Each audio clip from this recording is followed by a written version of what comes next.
when you are facing such a traumatic moment in your life, to explain to people, this is what I'm feeling, like this is what I need Mm. right now. That's the hardest thing to do, because so It's much is happening within you. So for you to put it on paper and to have, for, sounds stupid, but someone, but look, this is what I'm feeling right now, just take it and read this book and you'll understand me. I think you've done yeah. that. I think you've actually done that. I mean, I think that was probably the scariest part for me because there's a lot of poems in here that are quite harsh, and I'm quite blunt with my words Yeah. in the sense that if you want to know how I'm feeling, I'll tell you how I'm feeling, kind of thing. And I left specific poems in there for a reason because although I might not feel them now because I've just come to accept it because there's just been so much time, Mm. there may still be people who still feel this way. And that's why I kept certain poems in there that, yes, are quite harsh to read, but in the sense that that's kind of the reality when you're in this sort of experience that it's not easy. It's not like you can just, like, everyone's grieving process is different.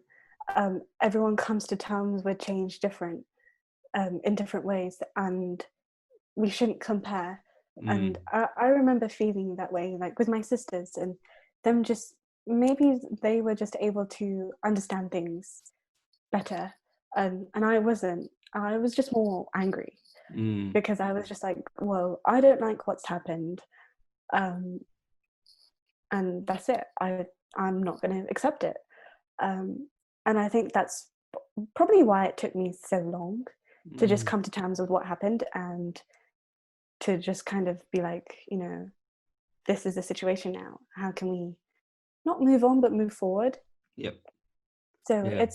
it is a hard book to read, and a few people have actually like messaged me and said, I've actually recommended your book to someone who I know is going through a similar experience. And I think as humbling as that is, it's probably more unfortunate because in our current climate, a lot of people have now lost more people, whether that be through a terminal illness or something as quickly as this virus. And I think, you know, if in some ways my words have been able to resonate with others or just make them feel that what they are feeling is okay, I Mm. think that's all that matters to me.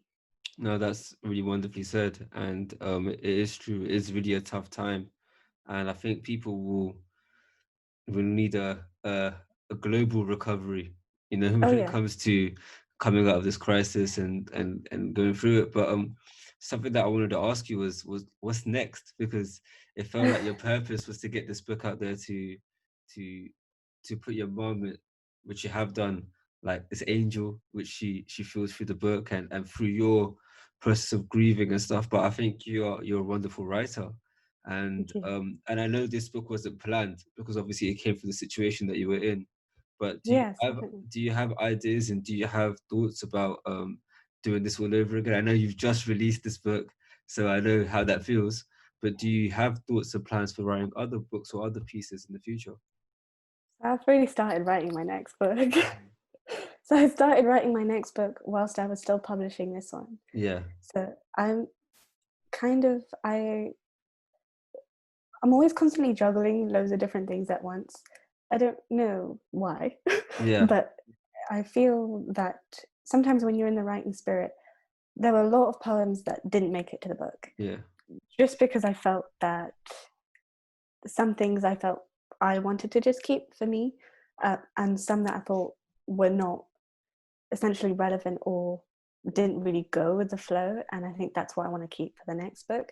It might not necessarily be correlated with recovery. I think the next book will be more about me. I don't really want to focus anymore about anyone else because I think um, I want this book to just kind of stand alone as it Yep. is, Mm, um, and just keep whatever's in there as part of that recovery. And now we move on, kind yeah. of thing.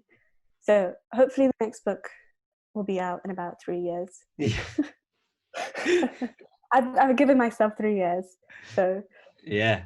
But I it takes think, time. yeah, of course. But right now, I think you should just enjoy releasing this book. And so, how was that Yeah, it, feeling? How was that feeling when you got the post, you opened the box, and it was your book staring right in front of you, and you were the first one to hold it? How was that feeling for you? Melted inside, but it's so surreal because for so long it's just been my book, and now I'm like, why am I ordering my own book off Amazon? Like, it's crazy. Like, but it's so nice to have feel like you've accomplished something, like you've been Yeah. working on something for so long, and now you finally have it in a physical sense, and now other people will be reading it too. So it was definitely really overwhelming on the day and the week of when I launched my book. um, it was crazy. I don't think I slept for about 3 days Yeah. because, you know, when you're just on a high, Yeah. like I had so much adrenaline. Like I generally I couldn't sleep. I would wake up every 3 hours and my phone would be pinging, and I'd be like, you know what? If I just message these people back now, then like it'll be done. And then I wake up, I'll be like, oh no, it's not done. Like, there's more. And I'm like, it was so nice, but it is quite emotionally draining because everyone wants to talk to you about the same thing. Yeah. So it, it's making sure you give yourself just that time to breathe a little bit and just Yeah. enjoy it as well, because it is an achievement. um, and it's a testament to my mom, to be honest, because I wouldn't have known that I like writing or that this could even be a thing, had we not had that experience. So I mean, I don't know, I would not, this book probably wouldn't have made it. Like, so I think it's a testament to her and her strong will and power.